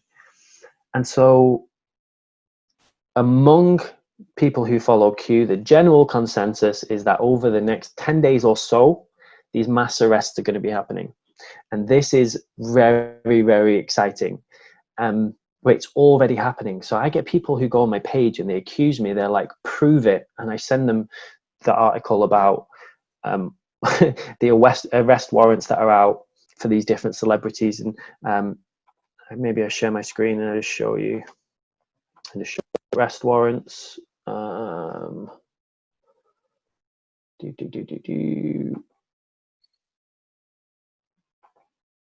have so many different tabs open. It's kind of crazy.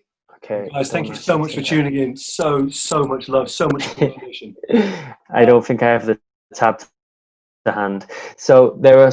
You can go on my profile. You can find them. I'll post all the stuff in the comments anyway, and you can see these arrest warrants that are out for these big celebrities, and these celebrities are now under house arrest. So it is happening, and this is such an incredible time.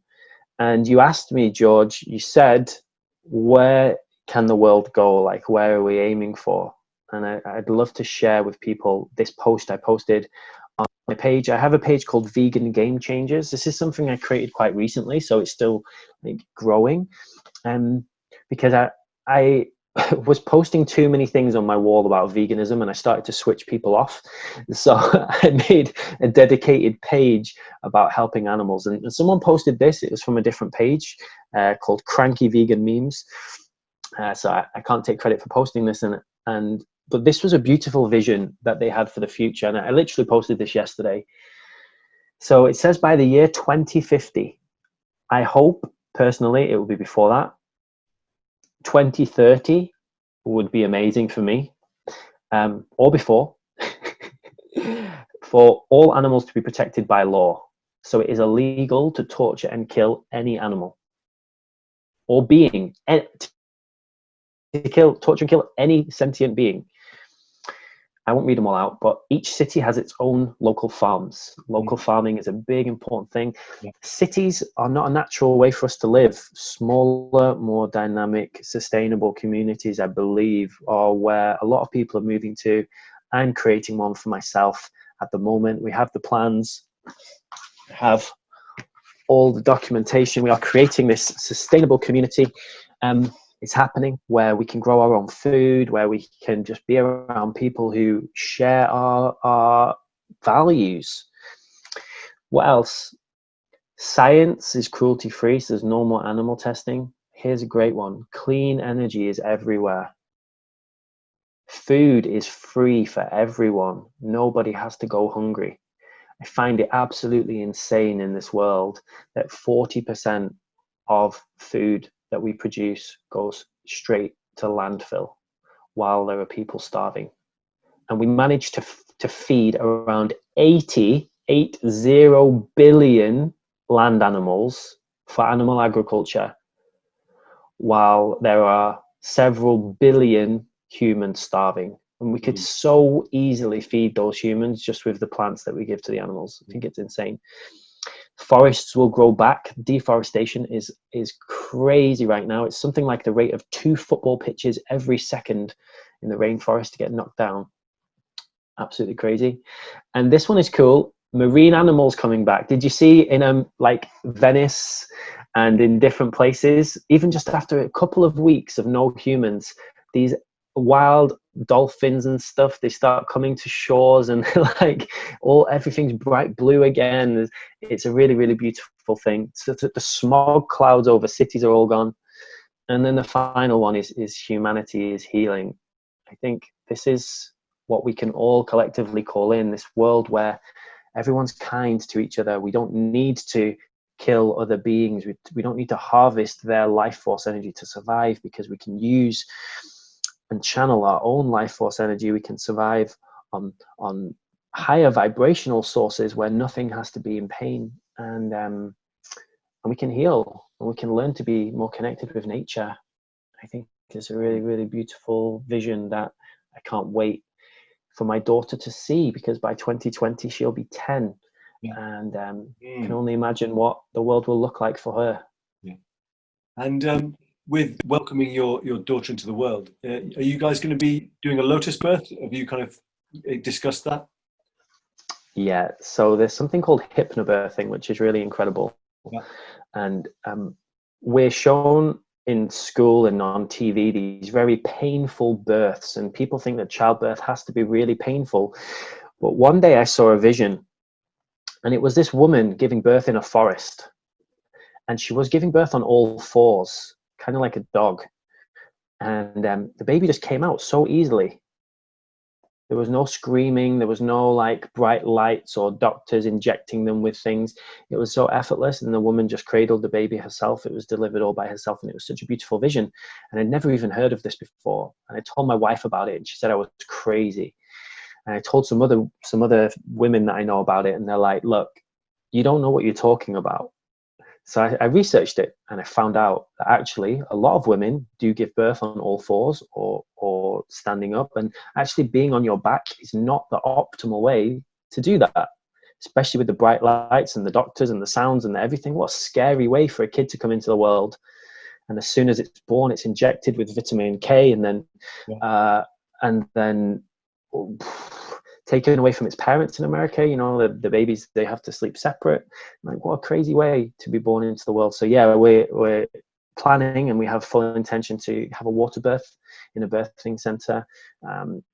I want to do it in the forest, but my wife's not there yet. I've got a few months to work on her, but we've conceded birthing center. Hypnobirth is going to be a nice way. So we'll have nice music playing. It'll be no screaming. It'll be very painless. Hopefully, you know, I can't divine what God's plan is. If God has a different plan for our daughter, then I'm sure it'll be perfectly aligned. But that's our intention. And I think it's crazy that more people aren't taught this at school. It would be so easy in school, you know, in the sexual education class or something, to just show a hypnobirth. It takes 5 minutes to look at a video on YouTube, and it would change the way, it would get rid of so much fear in our society. Beautiful. So got a few minutes, and maybe what I'm feeling called is to kind of a couple of closing statements. And so I might share a little poem. You know, we've spoken about ascension to kind of anchor that in, and then I'd love it if you might, you know, take us out with a prayer or something that, you know, you feel called to share. Wonderful. So I will share a little poem. It's called Ascension Coding. Activating ascension coding. Planetary healing now downloading. Activating the frequencies of source. I've forgotten all of the lines. All right, let's go for this one. This one is called The Re-Enchantment of Gaia.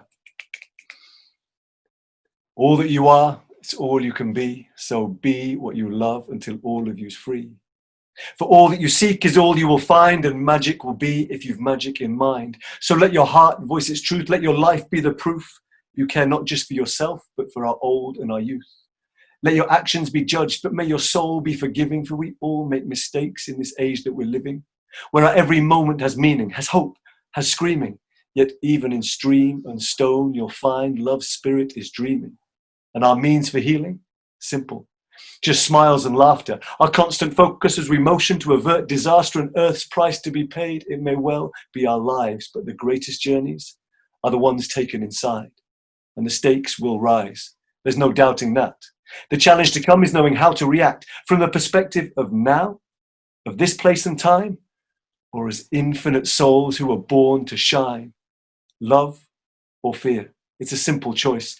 It's time to witness a species start using their voice. So don't think twice, don't even pause. It's one love all the way from Facebook to the Glastonbury tour. And the more we seek to give out love in our lives, the greater our means to live loving lives. So we give love to the hives and all our earth's bees.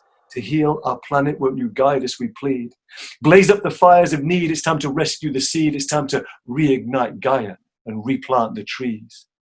For that is the true revolution, right there in your hand. It's as simple as put your heart into healing the place where you stand, and on that basis can man, woman and child re-embrace the nature of the beautiful wild with no need to be filed or data protected, knowing all life is by love so completely connected. Because, dear soulmate, all that you are is all you can be, so be what you love until all of you's free.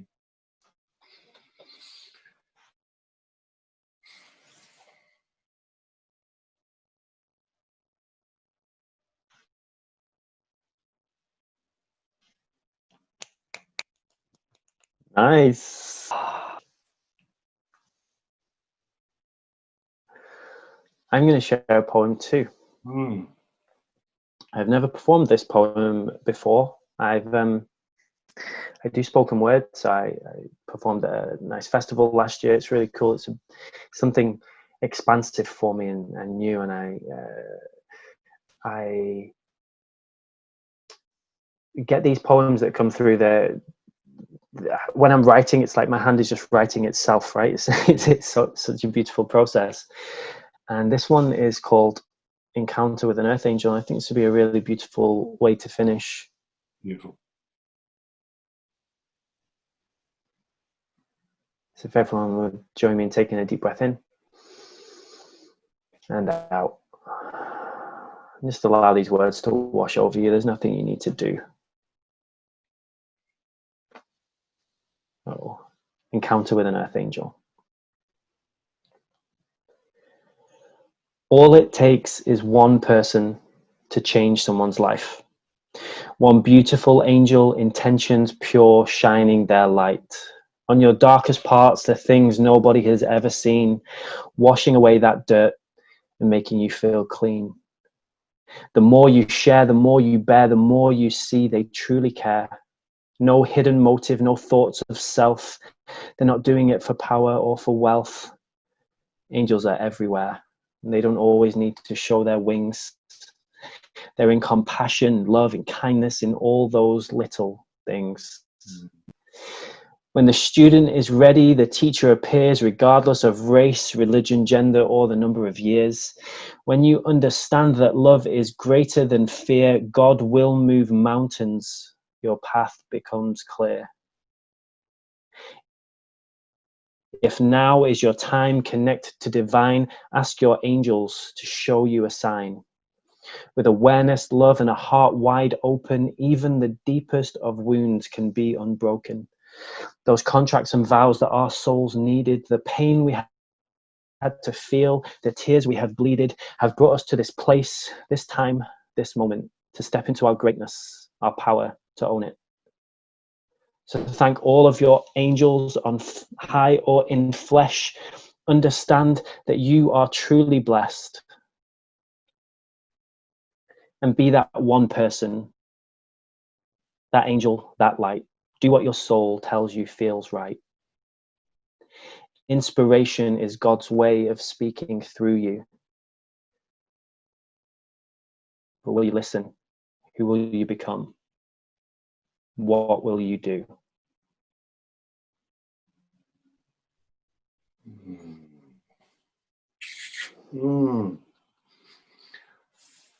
So, brothers and sisters in humanity, this has been the first ever Red Pill and Chill.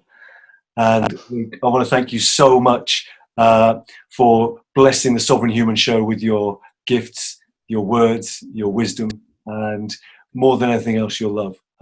So thank you so much. And to all of you out there watching, listening, whenever you are watching or listening, whatever has happened, please take Luke's invitation. Be that one person. We have all come here for a reason. Be that one person. And send you so much love on your path. Luke, thank you, sir. It's been an absolute pleasure. Lots of love to everybody. Have so much fun on your journey of going and diving down this rabbit hole, or don't. Like, that's totally cool too. Maybe you got exactly what you need from this interview. Just sending you all infinite love and blessings on your journey, and just know that where you are right now is the exact perfect place that you need to be. Love where you are. Forgive yourself for anything that you did unconsciously.